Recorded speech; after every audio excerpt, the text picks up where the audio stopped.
Coming up on Jersey Sports Zone for the second straight year, Modern Day pulls off last-second heroics at the expense of Holy Spirit. This is Alex Renzo in Jersey City. The Marauders are on a mission.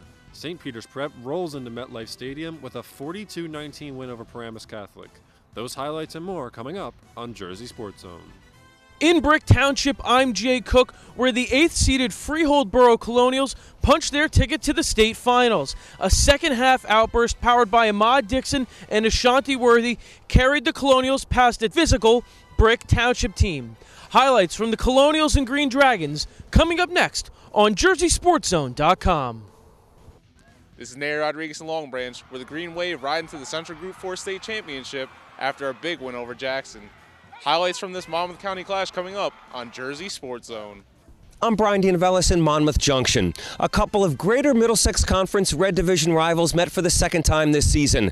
But unlike their first meeting, South Brunswick got all it could handle from Old Bridge. And when the going got tough, Penn State-bound Justin Shorter got it going. We'll have the highlights coming up on JerseySportsZone.com. Reporting from Phillipsburg High School, I'm Courtney DuPont, where the undefeated State Liners took on the Irvington Blue Knights. This one was a nail-biter, and it came down to the very last second. But in the end, it was the Phillipsburg State Liners defense that pulled it out for them. Stephen Davis with a huge stop on an Irvington two-point conversion. Those highlights coming up on Jersey Sports Zone. I'm Mike Frankel in Gloucester Township for a heavyweight showdown in the South Jersey Group 3 playoffs. Delsey versus Timber Creek. A lot of people expecting these teams to match up in the championship game. As it turns out, they square off in the South Jersey Group 3 semifinals. We'll have all the highlights for you coming up in just a bit on JerseySportsZone.com.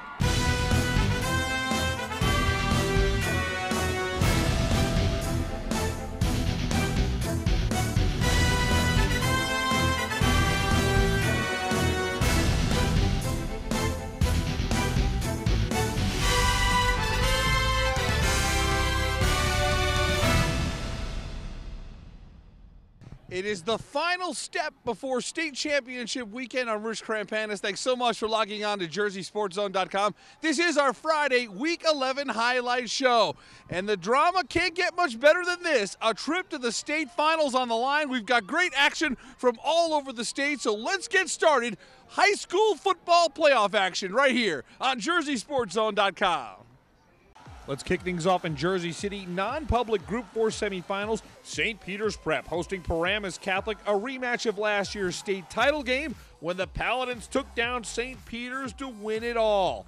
On the opening drive of the game for Paramus Catholic, Shelton Applewhite drops back to pass, but he's brought down by R.J. Oben for the QB sack. And the St. Peter's offense would take over early in the first. Masai Maynor goes right to work down the sideline to chase Jones. 26 yards. Jones has emerged as a star for the Marauders in recent weeks. Then on 3rd and goal, Maynor finds Dom Maleo. 6-yard touchdown. The Marauders on the board first. We've got a 7-0 game. Prep gets the ball right back after recovering a fumble, and look at this beautiful ball. Masai Maynor to Mark Walker. Gorgeous! Look at Walker keep his feet in bounds. We've seen Masai Maynor throw the ball downfield. He can run it as well. He lowers the shoulder. Boom! And bulldozes that defender inside the 10-yard line. It would lead to this. Maynor's got a secret weapon. That's Justin Adamalola in on offense. And look at the defensive lineman come down with a TD. How about that? 4 yards. The Marauders take a 14-0 lead. But Paramus Catholic answers back. This is Christian Abraham. A big return on the kickoff. Good field position here for the Paladins down to the St. Peter's Prep 34-yard line. Same drive in the second quarter. Applewhite, he's going to keep it himself. That's a 4-yard touchdown for Shelton Applewhite. The Paladins cut the lead to 14-7. But that wouldn't last for long because on the ensuing kickoff, Ayer Asante finds a hole, and they're not going to get him.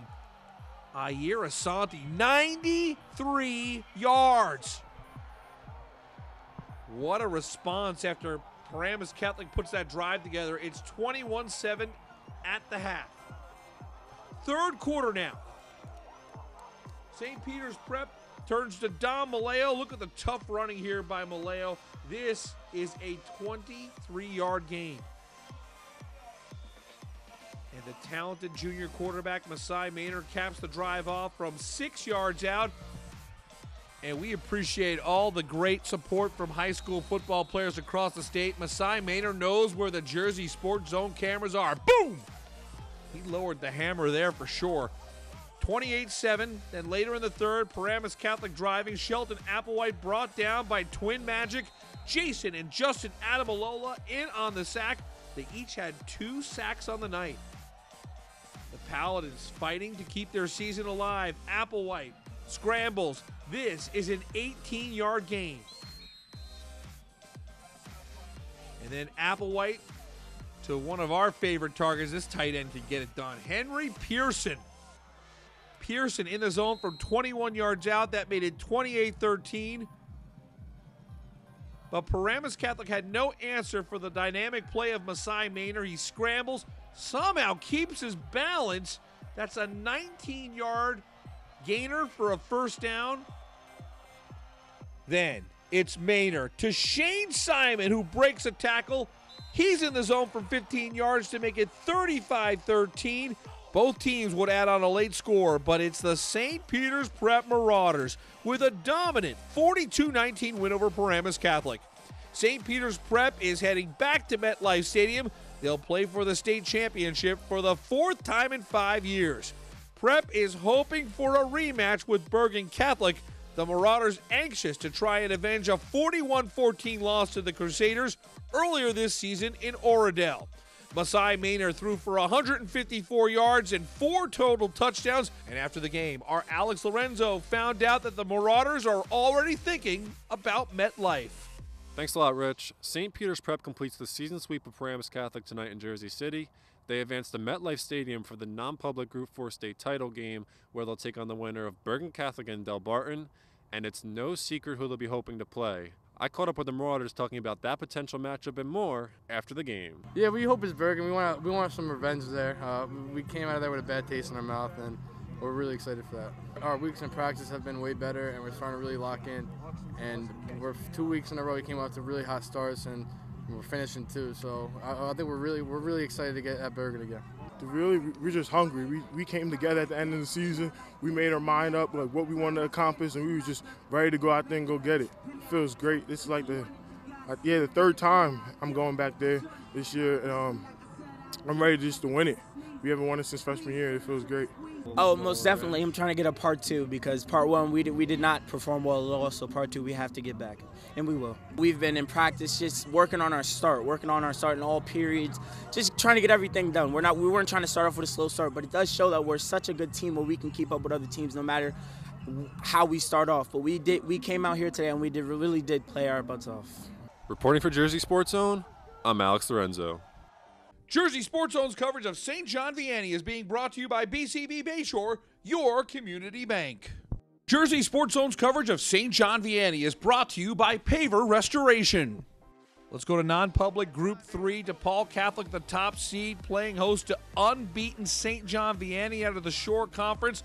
SJV going for it from their own 27-yard line on 4th and short, but the Lancers can't get that first down. The Spartans take over with wonderful field position. Taquan Roberson had a game. 12 yards to Ronnie Hickman. It's 7-0 DePaul in front. St. John Vianney was throwing the kitchen sink to try and pull off this upset. The fake punt, Johnny Buchanan stuffed. Another short field for DePaul. They take over the 22-yard line. The very next play, Roberson to the rocket. Ronnie Hickman gathers. That's 2 touchdowns for Ronnie Hickman. 14-0. Spartans in front. Taquan Roberson, committed to Penn State, has so many options through the air. We're going to see Roberson with 30 seconds left in the half to Liam Cabri, the tight end committed to Elon. That's a touchdown at the half. DePaul Catholic with a 21-0 advantage. Third quarter, more Roberson. This time he finds Sean Kelly on the TD pass. The sophomore makes it 28-0 DePaul Catholic in front. Give a lot of credit to St. John Vianney. They battled hard in this one to get back into the game. Zaire Sterling finds the zone to make it 28-7. And then the Lancers get some momentum going on the ensuing kickoff. That's a loose football. St. John Vianney recovers. And Hazik Daniels, who just picked up an offer from Air Force, he's going to go to the air, find his favorite target. That is Samuel East in the zone. We got a 28-13 ball game, but there would be no upset as DePaul Catholic steps on the gas from here. Roberson was tremendous. How about Hickman with his third touchdown of the game? And Taquan Roberson had 6 touchdown passes, this one to Manny Oliver to close out the scoring. And DePaul Catholic is heading back to MetLife Stadium for the 5th consecutive year. No question about it. DePaul flexed their muscles. 42-21 is your final. The numbers for Taquan Roberson are awfully impressive. 14-16 for a $182 and 6 touchdown passes. You can see why Penn State Nittany Lion fans are really excited to know that Roberson is a verbal commitment. DePaul will face the winner of Saturday's St. Joe Montvale and Pope John winner. Congratulations to St. John Vianney for another tremendous season.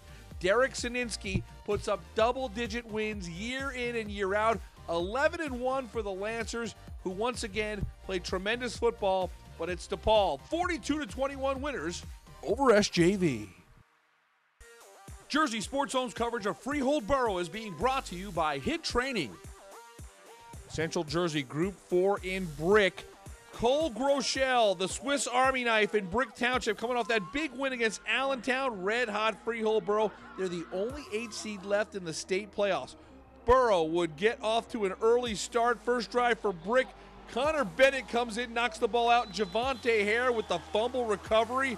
How about that Freehold Borough defense? A 4-play drive capped off by who else? Ashante Worthy. 3-yard touchdown, 7-0. Freehold Borough's on the board. The next drive for Brick, and they start moving the ball down the field. Joe Carcio takes the handoff. He finds the lane down the sideline. Down to the 14-yard line. Brick Township is in striking distance. And then the Green Dragons knotted up. Cole Groeschel from 1 yard out. That's a nice play fake right there. He goes around the edge. He's in the zone. 6.5-minute drive. We've got a 7-7 ball game. And Groeschel would do it again on the next drive for Brick. He takes the QB keeper and bye-bye. 43 yards for the junior playmaker. What a postseason for Cole Groeschel. 14-7. Brick has the lead on Freehold in the second quarter. And this Brick defense really keyed in on Ashante Worthy. Here's JT Carey with a tackle for loss. It's 4th and 8 for Borough. They decide to go for it, and it's time for some Worthy magic. He goes downfield to 6'6" Quincy Davis. Give me that. What a catch by Davis. 27 yards. We're tied up at 14. Davis came up big there. Now, Brick with the ball next drive in striking distance. Jimmy Leblow to the end zone. Luku comes up with the pick. Ashante Worthy, double duty in the postseason. Worthy's going to take a massive hit right there. And that play right there would set the tone for the second half. We got a 14-14 ball game. Worthy all fired up, and this is how the second half starts. How about this freshman? His name is Ahmad Dixon, and he is going to make a name for himself. Look at Ahmad Dixon go. 79 yards to start the second half. Wow. Ahmad Dixon gives Freehold Borough a 21-14 lead, and Freehold Borough is all sorts of fired up. Welcome to varsity football, Ahmad Dixon. The Colonials would get the ball back after a Brick 3-and-out. It's Worthy to Javante Hare. Little spin move right here. Nice job. All the way down to the 35-yard line. And with the turf in his helmet there, look at how tough playoff football is. Here's Worthy, a 32-yard touchdown. Brick held Ashanti Worthy to 9 carries for 8 yards in the first half, but Worthy really got going in the second. 28-14 with 6 minutes to go in the third. First play of the fourth, Brick driving, Groeschel fires downfield. Worthy, does he have it? The ball pops out, but referee rules possession. 2 interceptions for Ashanti Worthy, and that turnover was big because Worthy would put the nail in the coffin here, coming right at you. A 24-yard touchdown run for Ashanti Worthy. That capped off a 6-minute drive. Brick would fight down to the very end with 2 late touchdowns, but it's Freehold Borough celebrating with their great student body.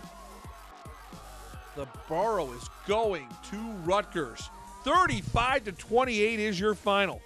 Last year, Brick Township broke the hearts of Freehold Borough with a 24-23 win in the state playoffs. This time, Worthy gets his revenge. He had 4 touchdowns in the night, 244 yards of total offense, 125 on the ground, 111 through the air. It was no doubt another unbelievable performance for Ashanti Worthy, but as you saw in those highlights, Freehold Borough is playing for a state title because other players stepped up as well, including the freshman Ahmad Dixon and the talented wideout Quincy Davis, just to name a few. Jay Cook has more on the Colonials' 8th win of the season, the biggest of the year, a road playoff win to get to the state finals. Thanks, Rich. Here on Jersey Sports Zone, we like to say that the numbers don't lie, but that's the biggest motivating factor for Freehold Borough. Coming into this week as the only 8th-seeded team in the playoffs, the Colonials punched their ticket against a physical Brick Township team.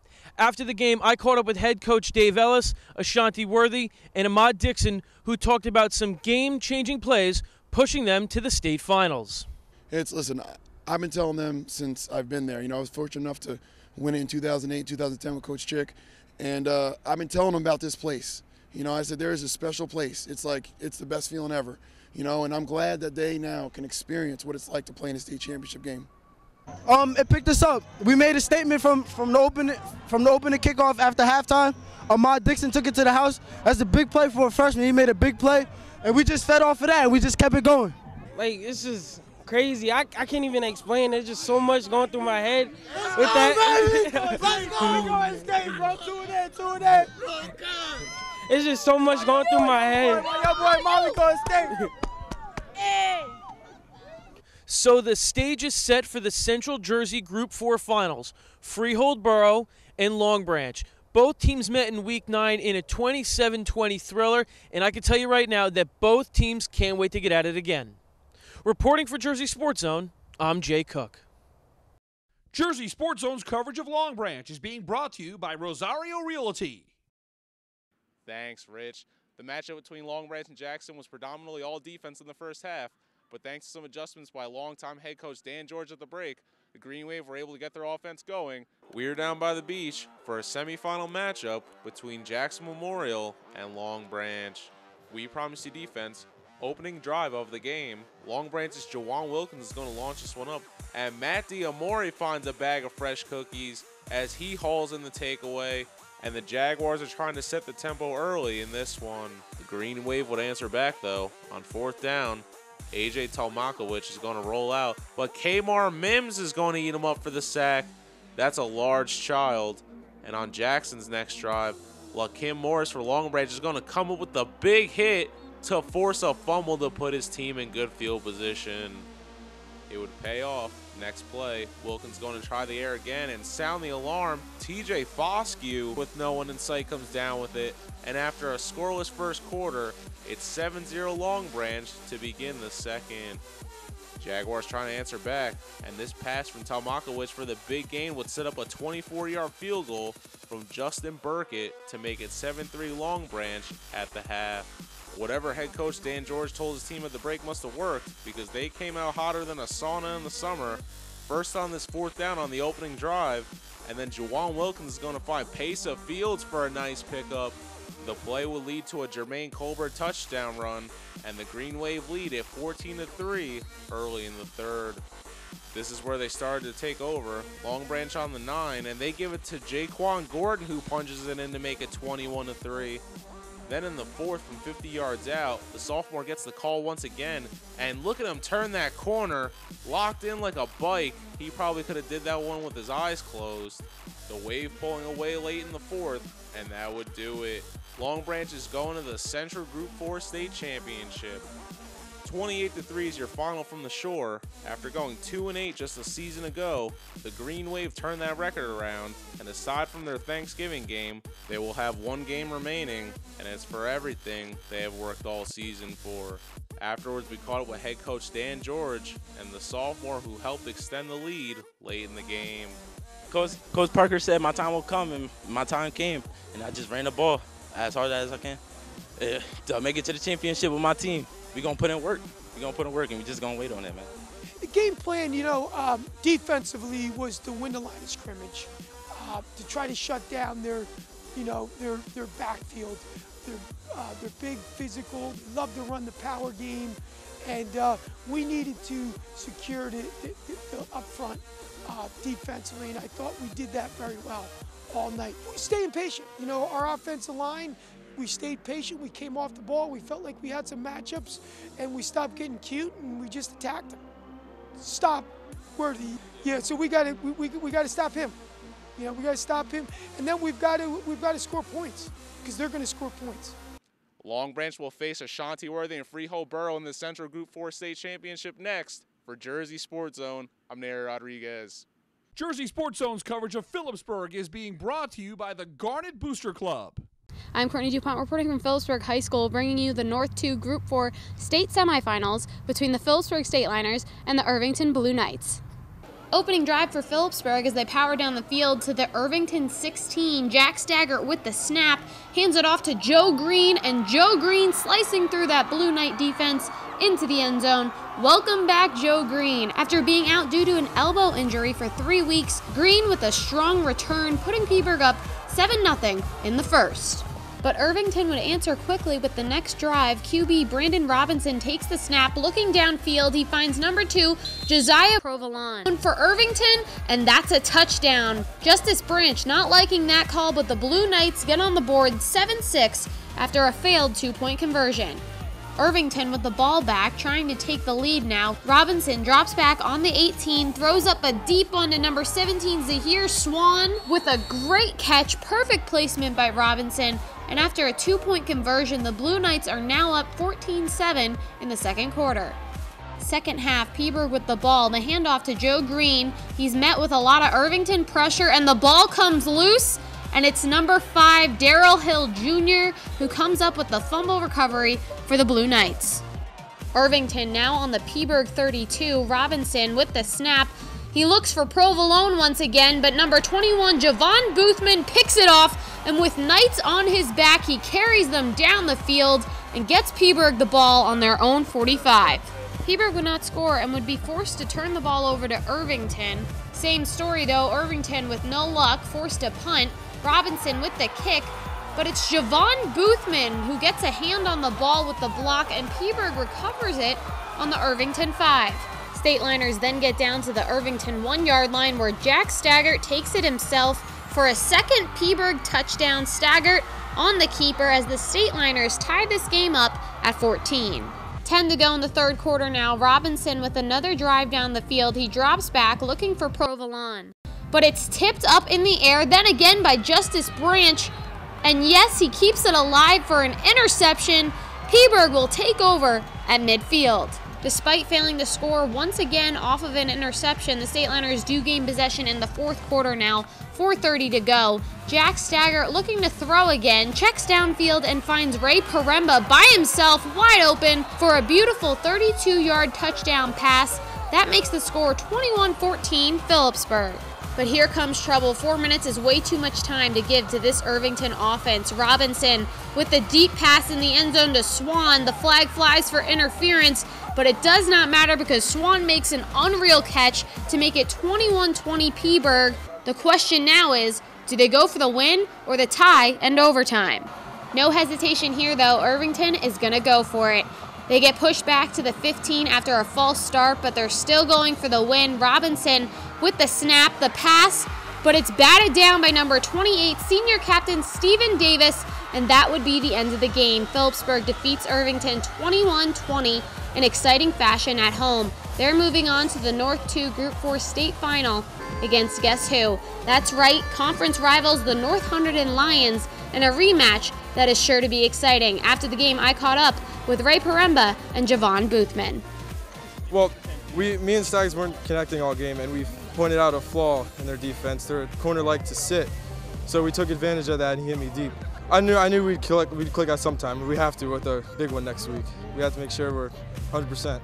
People were clapping, but I mean, I'm a wide receiver. I'm supposed to do that, so you can't really clap for something you're supposed to do. It feels great.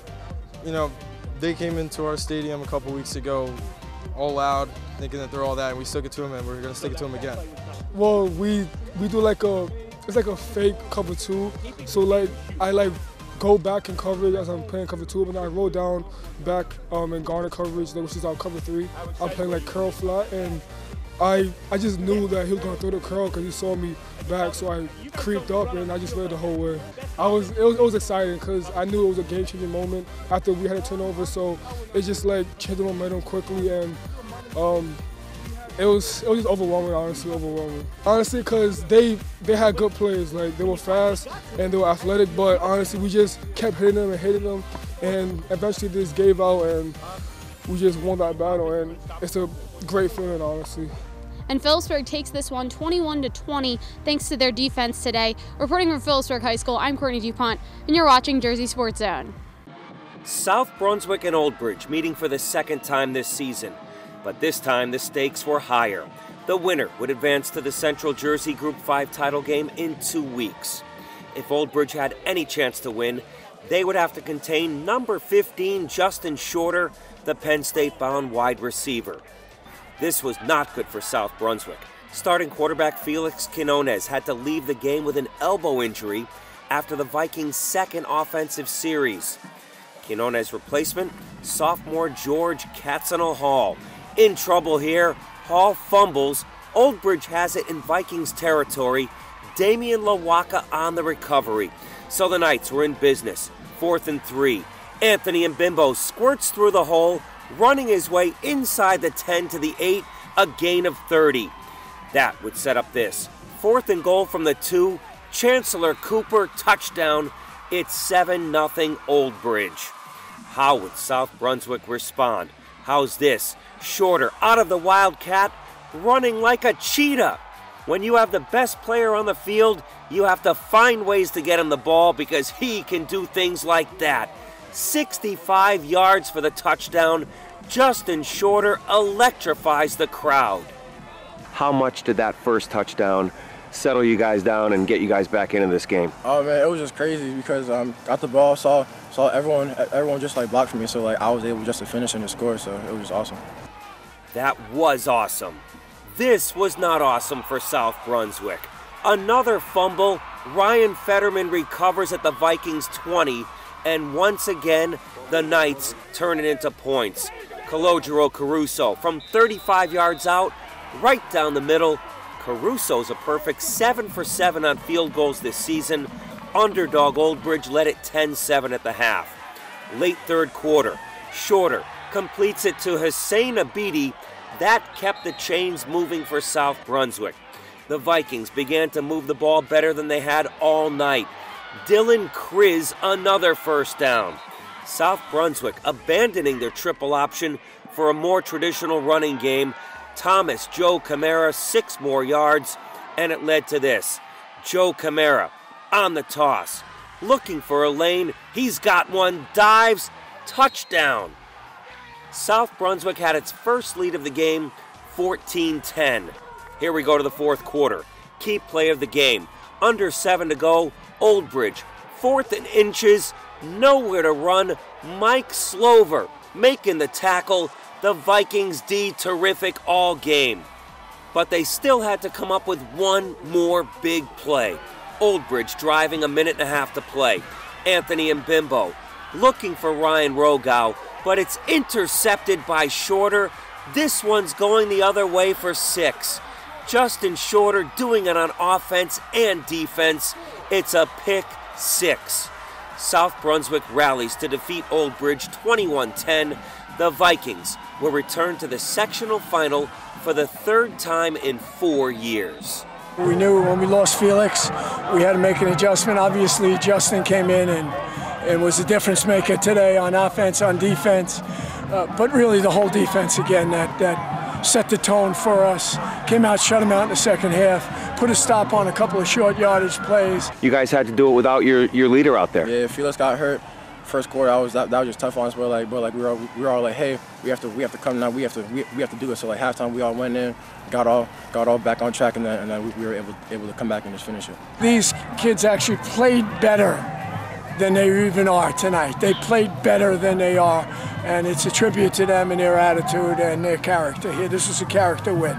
So the win sets up a showdown between the top 2 teams in Central Jersey Group 5, South Brunswick and Manalapan.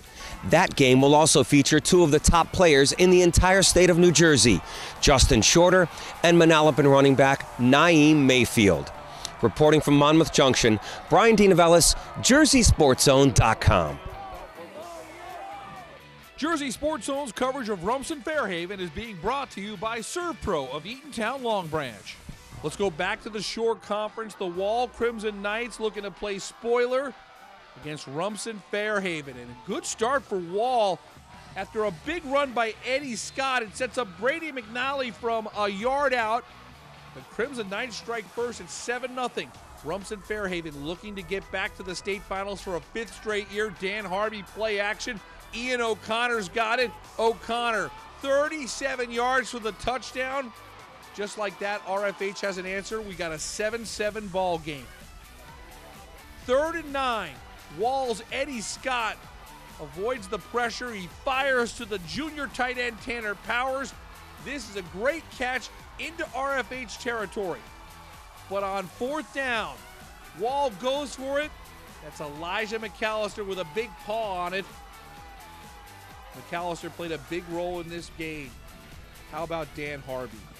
I thought it was going to Pete Lucas. Everyone thought it was going to Pete Lucas. Look at that ball fake, and look at the wheels by Dan Harvey. This was a 50-yard run. This play really energized the RFH sideline, and they really got going from this point on. Pete Lucas, he knows what to do in postseason play. It's 14-7, Rumson-Fair in front. Wall would put together a long drive in the second half, chew up a lot of clock. McNally with his 2nd touchdown of the game. He's in the zone from 5 yards out. Extra point, no good. We got a 14-13 ball game. Biggest play of the game comes right here. Pete Lucas. That blocking by the RFH offensive line is marvelous as always. And Lucas, when he gets to that second level, forget about it. 73 yards for Pete Lucas at the half. 21-13, RFH with an 8-point lead. The 3rd quarter was about defense. Wall drove it down to the 12-yard line, but on 4th and 4, Gordon Forsythe comes up with a tackle. Wall comes up empty, and then watch McAllister here. Strip on the fumble. That's Gordon Forsythe with another huge defensive play. And as a result of that turnover, Lucas with his 3rd touchdown of the game, a 5-yard touchdown for Pete Lucas. He's banged up a little bit here. Lucas did not return, but the injury does not look serious. The rest of the story was the RFH defense. They were able to consistently attack Eddie Scott, and then Kevin Ninger is going to really seal the game here with the INT. Ninger was thinking about one of the best defensive touchdowns of the year, but eventually Ninger would get brought down, and the drive for 5 is very much alive. It really is a remarkable run. Rumson-Fair will go for a 5th consecutive state championship 2 weeks from now when they will take on Somerville. Somerville had a tussle with Monmouth Regional, but Somerville's able to pull away with a 33-24 win. So RFH and Somerville at Rutgers, Central Jersey Group 3 Finals. Pete Lucas with 3 touchdown runs, 12 yards, 72-5. The Bulldogs are 9-1 as Wall has their season come to an end. 28-13 is your final. Jersey Sports Zone's coverage of Point Borough is being brought to you by Tech Art Builders, Twinborough Allshore, and the Black and Gold Football Parents Club. Hey, they are all fired up and in the holiday spirit in Point Pleasant. Can the Panthers make it to the state finals? Standing in their way, the always dangerous Manasquan Warriors, who know how to play on the big stage. Point Borough comes into this game with an 11-0 mark. Big turnover by the Point Borough defense. That's Tanner Gordon with the recovery. But the Manasquan defense would force a 3-and-out, so here's the Warriors back to work on offense. Connor Morgan for 16 yards. And then Tommy Antonucci finds James Pendergist. Wow, big catch right there for 34 yards. A critical play here. Connor Morgan looking to get Manasquan on the board. The ball would pop out before he crosses the plane. That's Tyler Sanchez with the recovery. Another turnover by the Point Borough defense. Manasquan wanted a touchdown, but it's Point Borough taking over. And James Farah, we know he can run. Hey, he can spin it too. Farah to Brandon Cipriano. That is a 66-yard touchdown. Point Pleasant Borough with a 7-0 lead. And then that vaunted option run attack of Point Borough would show up. No surprise here. It's Farah for 17 yards. And the drive is capped off. Cipriano with his second touchdown of the game. A 10-yard score for Brandon Cipriano makes it 14-0. And the Manasquan offense was able to move downfield and pick up first downs. Antonucci picks up 17 yards here. But on the next play, how about this Point Borough defense? John Callender, second straight week. John Callender with a postseason interception. And then it's Cipriano on the pitch. He is so fast. A 19-yard run right there. And it's Cipriano. Pay dirt. Third touchdown for Brandon Cipriano. 21-0. Point Borough in front. The Panthers are flying high. Manasquan continued to make plays and pick up yardage. That's Connor Morgan for 18. But how about the fourth turnover by this Point Borough defense? It's Kyle Komanitsky in the end zone. Huge play right there at the half. Point Borough with a 21-0 lead. Third quarter, James Farah tucks it and is on the move. Farah for 66 yards. And who else but Brandon Cipriano with his fourth touchdown of the game. 2 TD runs, 2 TD passes. 27-0 Point Borough at that point. Manasquan would get one score on the board, but Point Borough was able to really milk the clock in the second half. And the Panthers are heading to the Central Jersey Group 2 Finals. What a job by head coach Matt Salento and his staff. Point Pleasant Borough is in the state finals with a 27-6 win over Manasquan. Brandon Cipriano, 2 TD runs, 2 TD catches. James Farah had 124 yards on the ground, 104 through the air. Man, what a win for Point Pleasant Borough. After the game, our Ryan Olson caught up with the man who scored every touchdown, Brandon Cipriano. Execution was awesome. We did everything we needed to do. We come out here, it's just all about the repetition we do in practice. And, we come out, practice, go 100%. And, we're a family, so we just wanted to come out here and play for each other. It just feels amazing. Just to come out here and play in front of everybody, against Manasquan, great team. Just to come out here and move on to the next round, it feels great. I'm SNJ Today's Mike Frankel for JerseySportsZone.com in Gloucester Township for the rematch and a game everyone in South Jersey is talking about this week, Delsey versus Timber Creek. These squads meeting all the way back in week 1 with the Chargers edging the Crusaders by 3 points. Of course, the winner tonight books a ticket to the South Jersey Group 3 championship game. Delsey fumbles on the first play from scrimmage, and Creek takes advantage. Tarheeb's still on the sweep to the far sideline, but wait, it's a pass. Javen Little is wide open behind the Crusaders' secondary. A 43-yard strike, and the Chargers sprint out to a 7-zip lead. Second quarter, it's now a 10-7 lead for Creek. Devin Leary passes to Jerome Gibson on the screen, and Gibson scoots in for 6. Timber Creek leads 16-7 at the break. Third quarter, the Chargers march right down the field on the opening drive of the half. Kyle Dobbins, the Temple recruit, with a 9-yard touchdown run. The Chargers are pulling away at 23-7. But here come the Crusaders. Mason Maxwell in there on the quarterback keeper. Maxwell's second touchdown of the game to bring Delsey within 10. Maxwell then intercepts a pass on defense before he punches it in again. The Crusaders would score again on an Aiden Bourget touchdown run after a Creek fumble to lead 27-23 after 3. Fourth quarter, the Chargers surge back in front. It's Leary to Little for a 13-yard hookup. Timber Creek takes a 30-27 lead.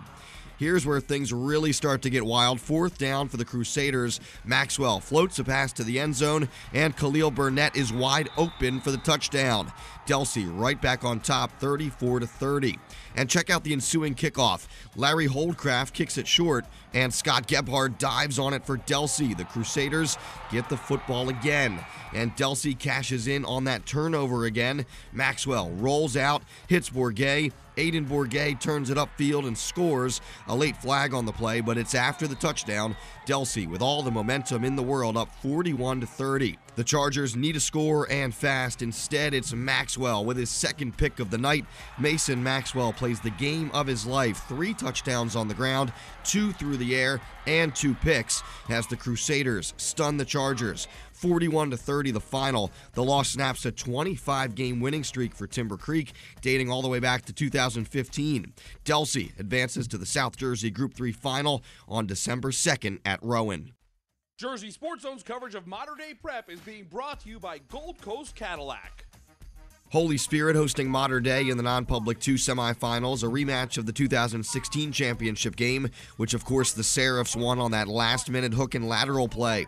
First quarter, Holy Spirit strikes first. Josh Zamat follows his blockers around the right side and gets into the end zone from 15 yards out. The Spartans add a 2-point conversion, and it's 8-0 Spirit after 1. Second quarter now, Mater Dei goes to the air. George Pearson throws deep for Clarence Lewis, a perfect pitch and catch as Lewis is dragged down at the 3-yard line, leads to a Pearson quarterback keeper for the score. The extra point brings the Seraphs within 1. On the ensuing kickoff, it's Lee Dawson. Catches the ball at his own 9-yard line. Dawson runs straight up the middle of the field, and he is gone. Lee Dawson, a 91-yard kickoff return for a touchdown. The Spartans lead 20-7 at the break. We'll jump ahead to the third quarter now, and this is not a replay. Lee Dawson back to receive the kickoff, and this time he stays on the far side of the field, but right up that sideline, and he does it again. A 90-yard kickoff return for a touchdown, 28-14 Holy Spirit. The Seraphs within 7 now when Malik Ingram scores on the 3-yard run. Mater Dei adds a point after to tie the game at 28. Fourth quarter now. Zamat finds Ahmad Brown, and Brown catapults his way into the end zone. 2-point try, no good, so the Spartans only lead by 6, 34-28.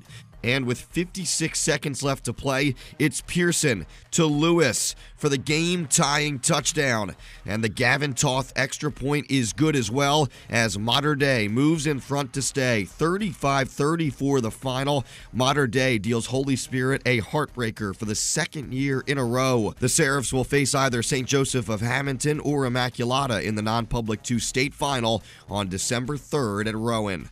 I'm Mike Frankel for JerseySportsZone.com. The last spots for state championship weekend will be filled on Saturday afternoon. Jersey Sports Zone will bring you 7 games of action. Looking forward to that. We also have state championship weekend in high school soccer. We'll have girls action on Saturday from Kane University, and all 4 championship games in the boys' side. That's coming up on Sunday in Union. Coming up on December 7th, we wrap up our high school football coverage with our first Jersey Sports Zone football banquet. Our invitations to the All-Zone team will be coming out next week. And for high school coaches, we are wrapping up our balloting for Player of the Year on Monday. If you want to cast your vote for the top 3 players in the state, you may not vote for your own player from your team. Just email Rich at JerseySportsZone.com. We would love your input. We already have dozens of ballots from every part of the state as we are excited to put an exclamation point on a great 2017 high school football season. For our team at Jersey Sports Zone, I'm Rich Krampanis. Thanks so much for watching. We'll see you on Saturday with more high school football playoff action right here on JerseySportsZone.com.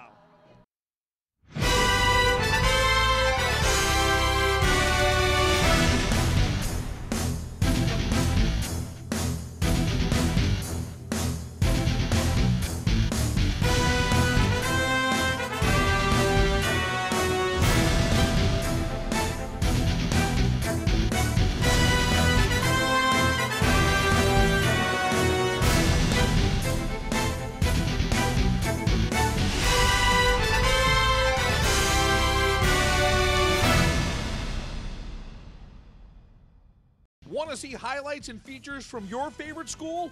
Jersey Sports Zone is entirely supported by our great sponsors. Email marketing at JerseySportsZone.com to get your business in front of our loyal audience and highlights from your hometown.